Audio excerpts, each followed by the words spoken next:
من برام خیلی جالب بود که اخیرا هر ویدئویی که کار میکنیم به خصوص در مورد کشورهای اطرافمون حداقل یه بار میشه که به اسم قطر برسیم. بذارین چند تا نمونه بگم براتون. قطر توی جنگ داخلی سوریه بوده، در لیبی انقلاب شد، جنگ داخلی شد، اونجا بود و الان بعد 14 سالم هنوز اونجا هست. از یه سری گروه‌های شبه نظامی و مسلح منطقه حمایت کرده. بین آمریکا و طالبان 2020 میانجیگری کرده که در نتیجه اون آمریکایی‌ها، نیروهای آمریکایی از افغانستان خارج شدن. 2008 وقتی نیروهای حزب الله و ارتش علیه هم می جنگیدن و کشور رسما در آستانه ورود به یک جنگ داخلی بود، با میانجیگری قطر و اتحادیه عرب مسئله حل شد. در مبادله زندانی بین ایران و آمریکا به عنوان میانجی نقش داشته. در حل مناقشه مرزی بین جیبوتی و اریتره نقش مهمی ایفا کرده. در درگیری‌های سودان و جنگ داخلی که اونجا وجود داشته نقش داشته. توی مسئله فلسطین و اسرائیل و امثال هم توی همه اینا حضور داشته. حالا بماند که اینا فقط مسائل سیاسی هستن. یه سری حضورها هم داشته که برای سرمایه گذاری در کشورهای مختلف توی حوزه‌های متنوع بوده. بحث جام جهانیش که بماند و خیلی جاهای دیگه میبینیم که جاپای قطر هست. از کی قطر اینقدر مهم شد؟ میخوایم به این سوال جواب بدیم. و مهمترین نکته اینه که تا 30 سال پیش اصلا از این خبرها نبوده. یعنی قطر امروزی از 30 سال پیش اینجوری رشد کرده، اینجوری قدرت پیدا کرده.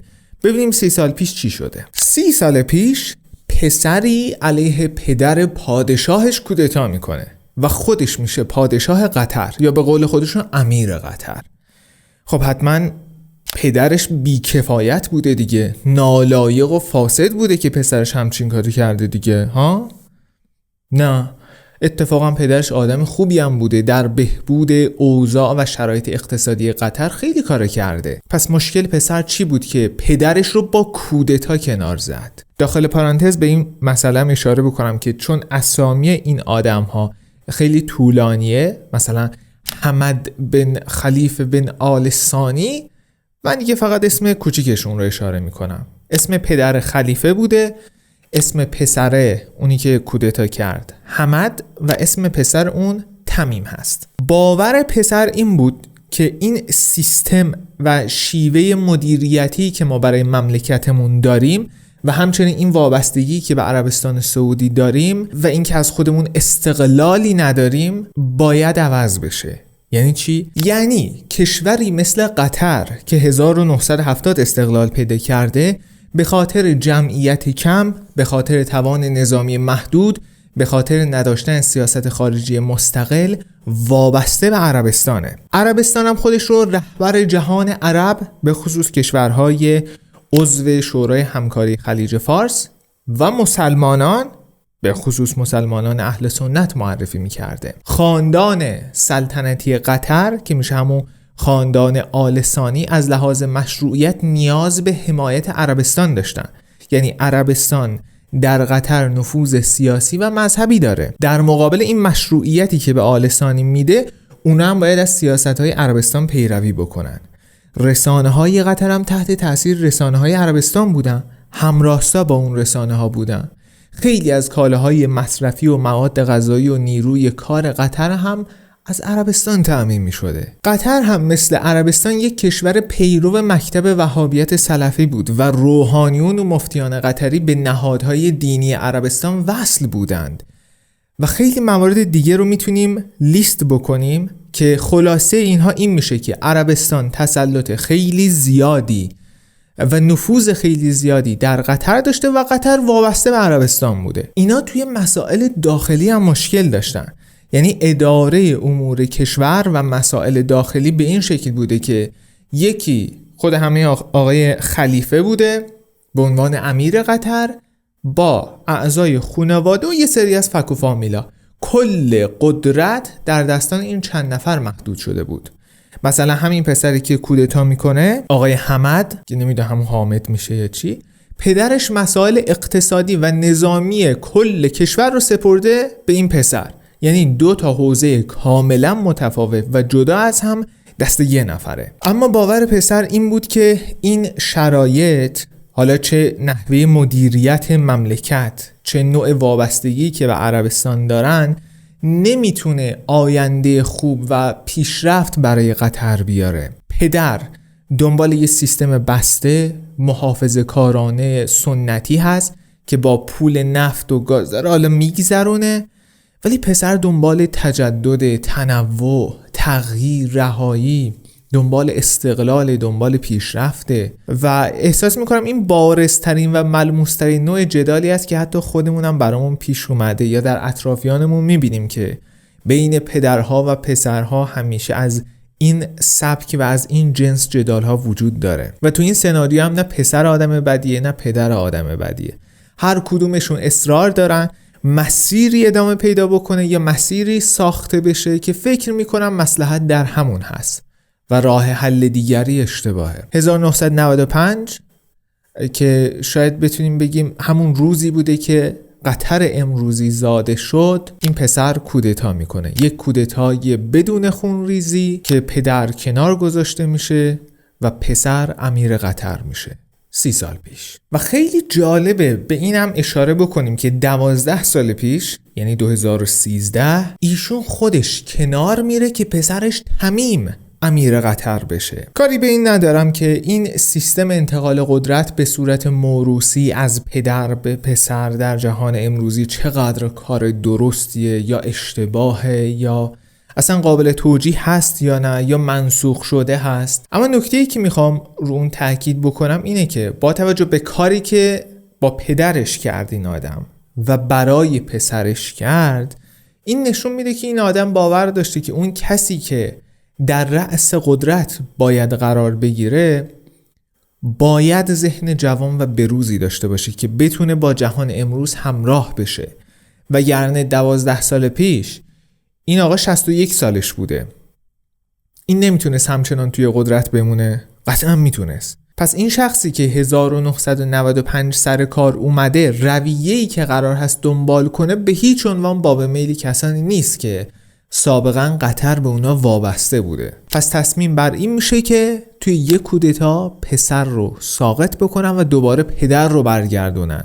اونم که یه سال بعد 1996 کودتایی توسط عربستان، امارات، مصر و بحرین، ولی کودتا به نتیجه نرسید. اما امیر جدید قطر به یه نتیجه رسید. اونم این بود که کشورهای همزبان اطرافش دید خوبی به شرایط جدید قطر و به حاکم جدید قطر ندارن و از اون روز قطر مسیر خاصی رو برای خودش انتخاب میکنه. خب الان میخوایم ببینیم که چه مسیر رو برای خودش انتخاب کرده و چه کارهایی میخواد انجام بده. بعد از کودتا قطر سعی کرد مستقل از عربستان عمل بکنه. شروع میکنه روابط مستقلی رو با قدرت‌های مختلف شکل بده. با ایران، با ترکیه، با آمریکا. میدونین که بزرگترین پایگاه نظامی آمریکا در خاورمیانه، پایگاه هوایی العدید، سال 2003 توی قطر ساخته شده. صنعت LNG رو توسعه دادن. قطر توی مدت کوتاه به یکی از بزرگترین صادرکنندگان گاز تبدیل شد و از نظر اقتصادی به یه جایگاهی رسید که دیگه مثل قبلا نیاز نبود که محتاج به عربستان باشه. با پولهای بزرگی هم که از صنعت گاز به دست می آورد کشور رو توسعه میداد، خرج زیرساخت‌ها میکرد، خرج مردمش میکرد. بعدش هم این همه پول گاز رو که نمیشه فقط داخل خرج کرد، اونم برای یه جمعیت محدود، برای یه مساحت محدود. و یه روزی هم بالاخره این پول گاز تموم میشه، خود گاز هم تموم میشه. قطر شروع میکنه توی کشورهای مختلف سرمایه گذاری میکنه، از شرکت‌های بزرگ سهام میخره و بعد از همه این سرمایه گذاری ها که در مسیر کاهش وابستگی به درآمدهای نفتی و گازی هستن، قطر جاهای دیگه هم پولای بزرگی خرج میکنه، میکنه و احتمالا خواهد کرد که به اونا هم میرسیم این پولا کجا خرج میشده. پس یه بخشی از پاسخ سوال ما که چرا قطر همه جا هست مربوط به این میشه که دنبال مسائل اقتصادی هست، به خصوص توی کشورهای آمریکایی، اروپایی، اینجاها. خب دیگه چیکارا میکنه؟ از همون اوایل نفوذ روحانیون وهابی در سیستم آموزشی قطر هم خیلی محدودتر شد و قطر از یک ایدئولوژی وهابی افراطی به سمت یک اسلام معتدلتر و نزدیک به اخوان المسلمین حرکت کرد که البته بازم اسمش وهابیت بود ولی این کار باعث شد که قطر از عربستان دورتر بشه. سیستم آموزشی این کشور هم به کل با همکاری دانشگاه‌های بین‌المللی اصلاح شد. زنان نسبت به قبلنا توی جامعه به خصوص در بخش‌های دولتی نقش بیشتری پیدا کردن.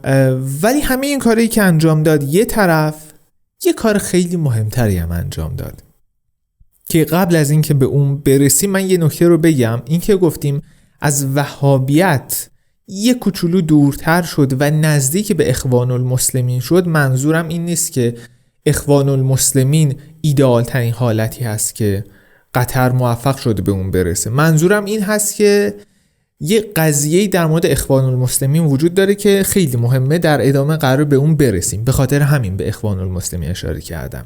حالا اون کار مهمی که انجام داد چی بود؟ در همون سال 1996 قطر شبکه الجزیره رو راه اندازی میکنه. شبکه‌ای که برخلاف رسانه‌های سنتی و محافظه‌کار کشورهای عربی خط و مشی مستقل خودشو داره. رسانه‌ای که صداهای مخالف و منتقدی که حکومت‌های عربی نمیخواستن شنیده بشه رو به گوش همه میرسوند.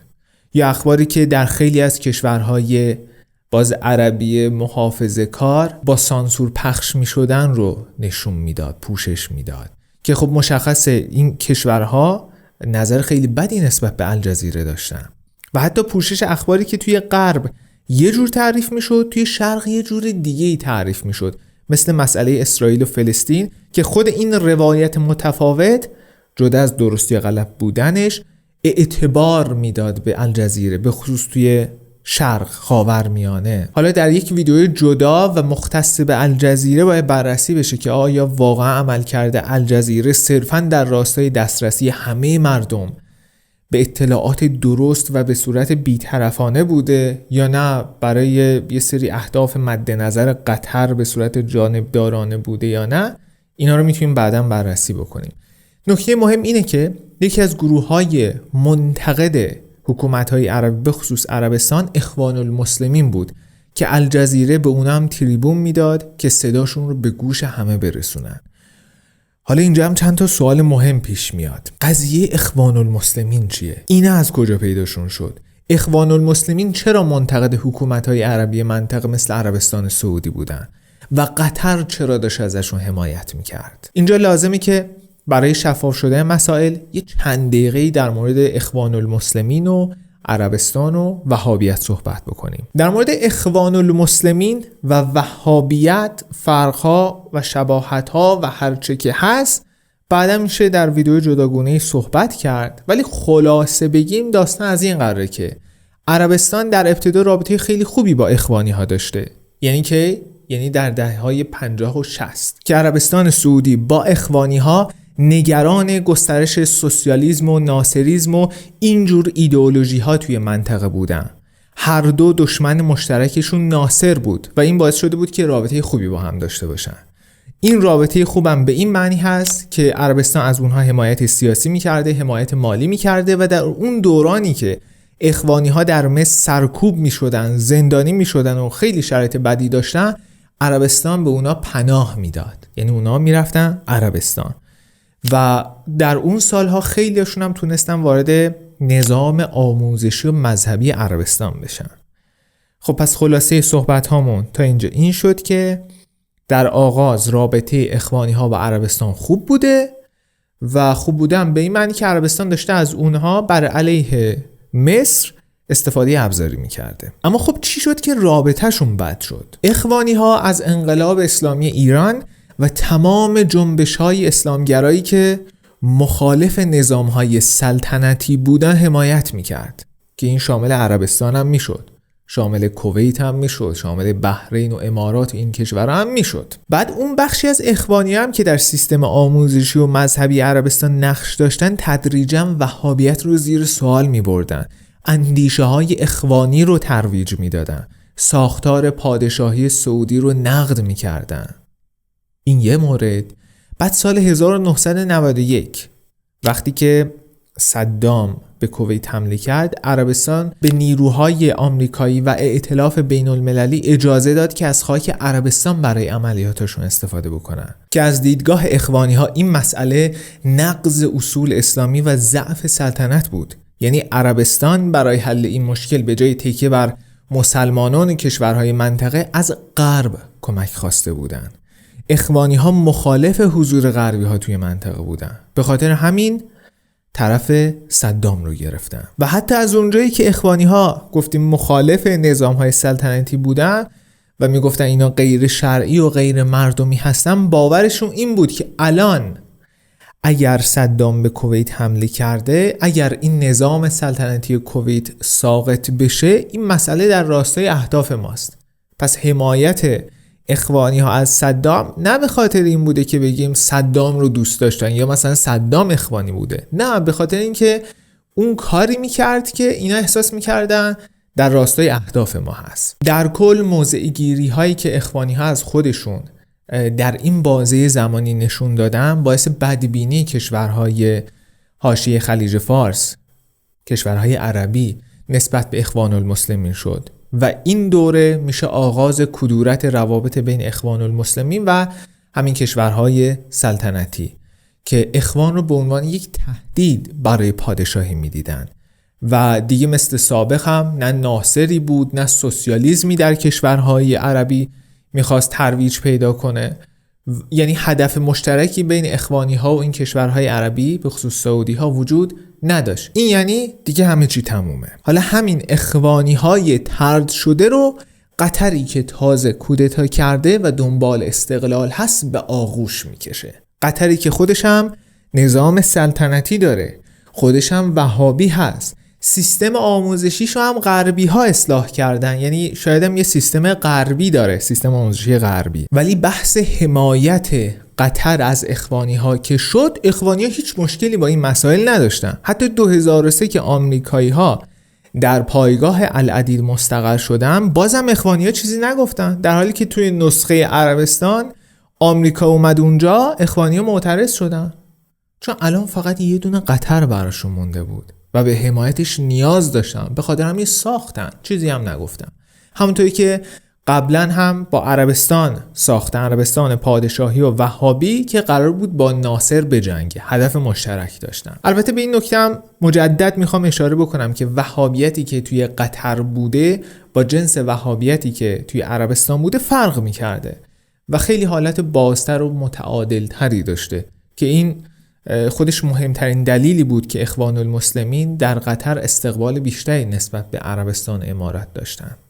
امارات وقتی قطر شروع کرد از اخوانی ها حمایت بکنه، این به این معنی بود که من به فکر استقلال هستم و میخوام از سایه قدرت های بزرگ بیرون بیام و به خاطر همین دنبال ائتلاف های جدید هستم. این ائتلاف یا کشورهای دیگر بودند یا گروه های دیگر، و وقتی تو میای از یک گروهی که در کشورهای مختلف حضور داره حمایت میکنی، این به این معنی میتونه باشه که شما در اون کشورها دنبال نفوذ هستی. اوج این حمایت ها رو هم در زمان بهار عربی دیدیم که اکثر گروههای اخوانی توی این کشورهای مختلف داشتن علیه حاکمیت اون کشور مبارزه میکردن و از طرف قطر هم حمایت میشدن که اگر 2 روز دیگه انقلاب به نتیجه رسید و اخوانی ها به قدرت رسیدن، جابهای قطر هم اونجا باز بشه. حمایت های مختلف مالی، تسلیحاتی توی سوریه، لیبی، تونس و مصر شروع شد. البته ممکنه کشورهای دیگه هم بوده باشه، ولی تأکید من روی این 4 تا کشور هست و مهمترین حمایتش حمایت رسانه‌ای بوده. زمانی که همین 4 کشور در رسانه هاشون اعتراضات رو جور دیگری نشون میدادن یا شرایط کشور رو جور دیگری روایت میکردن یا سانسور میکردن، این الجزیره بود که همه وقایع رو کامل پوشش میداد. و خیلی هم میگن قدرت رسانه‌ای الجزیره و حمایت‌های مالی قطر بود که خیلی از اتفاقات بهار عربی رو رقم زد. ولی یک سوال وجود داره، آیا این استراتژی قطر یک نوع قمار حساب نمیشه؟ یعنی منظورم اینه که من میام به امید ساقط شدن یک حکومت از مخالفان اون حکومت حمایت میکنم که جایگاه خودم رو در معادلات منطقه‌ای پررنگتر بکنم، نفوذ سیاسی برای خودم ایجاد بکنم. اما اگر در این مبارزه حاکمیت بر مخالفان پیروز بشه اون موقع چی؟ که البته هر دو حالتش هم برای قطر اتفاق افتاد. توی لیبی قذافی ساقط شد، دولت وفاق ملی، بعدش هم دولت وحدت ملی شکل گرفت که قطر حامیشون بوده. الانم جاپا برای خودش در لیبی باز کرده، دسترسی به مدیترانه داره و به اصطلاح اون قمار رو برده. کارش اونجا درست بوده. یا توی تونس انقلاب به نتیجه رسید، ولی حالا من نخوندم ببینم که الان توی تونس قطر چه حضوری داره، چه جایگاهی داره، نداره، نفوذش چجوری هست. اما توی سوریه برعکسش بود. اونقدر کشورهای مختلف هم در این جنگ داخلی حضور داشتن که اوایل که چه عرض کنم تا پارسال قضیه این بود که سرمایه گذاری های قطر در اونجا با شکست مواجه شده. اسد ساقط نشد. 14 سال طول کشید که این اسد ساقط بشه و قطر در اونجا به نفوذش برسه. و الان قبلا هم صحبت کردیم اینو، الان اگر بحث احداث خط لوله گازی مطرح بشه، قطر الان شانس بیشتری نسبت به دوران اسد برای احداث این خط لوله داره. و در مورد مصر هم اوایل انقلاب به نتیجه رسید. نتیجه مد نظر قطر، دولتی به قدرت رسید که اخوانی بود ولی زیاد نگذشت. فکر کنم 2013 بود که یک کودتایی با حمایت عربستان و یه سری از کشورهای دیگه اتفاق میفته که آقای سیسی سر کار میاد و اخوانی ها دوباره کنار میرن. خب سوال اینه که آیا توی این شرایط به جای این قمار پر ریسک بهتر نیست قطر بیاد از حاکمیت ها، حکومت ها حمایت بکنه نه از مخالفان؟ من قبلا این سوال رو در مورد ترکیه هم پرسیده بودم توی ویدیو دیگه. اینجا در مورد قطر هم میخوام مطرح بکنم. واقعیتش در شرایطی که نه فقط مردم معترض یا اخوانی ها خواهان نابودی کسانی مثل اسد یا قذافی بودن، بلکه خیلی از کشورهای دیگه هم دنبال همین مسئله ساقط شدن این اشخاص بودن.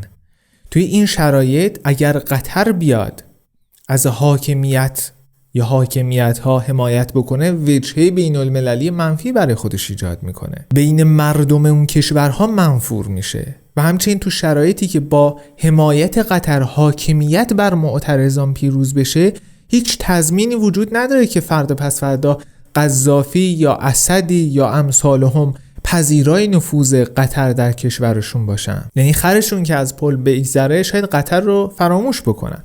به خاطر همین احتمالاً میشه اینجوری در نظر گرفت که شاید قمار قطر قمار درستی بوده، طرف درستی بازی کرده. البته این قمار تبعاتی هم برای قطر داشته.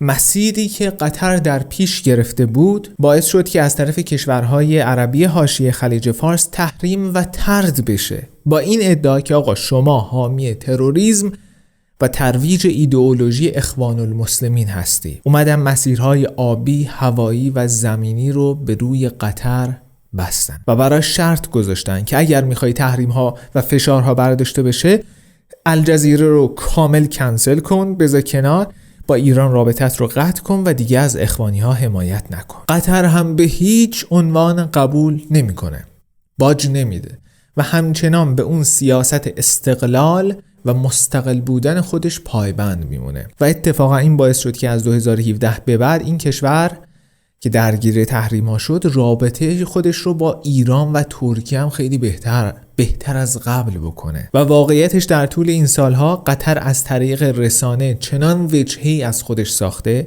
و با پولش طوری برای خودش نفوذ و قدرت ایجاد کرده که اینجور تحریم ها از طرف چند تا کشور عربی طوری نبودن که بگیم قطر خیلی اذیت شده، زیاد تحت فشار بوده. و اتفاقا در طول این مدت هم که تحریم بوده، با رسانه‌اش سیاست‌های سعودی ها رو زیر سوال می برده و نقدشون می کرده. به طور کلی قطر از سال 1995 و به خصوص از بهار عربی به بعد با کارهایی که کرده، با نقشایی که در اتفاقات منطقه داشته، تونسته از یک کشور کوچیکی که در سایه قدرت‌های بزرگ بود به یک قدرت مستقل و تأثیرگذار در سیاست خاورمیانه و جهان تبدیل بشه، به کشوری فراتر از وزن جغرافیایی خودش به یک بازیگر مهم تبدیل بشه.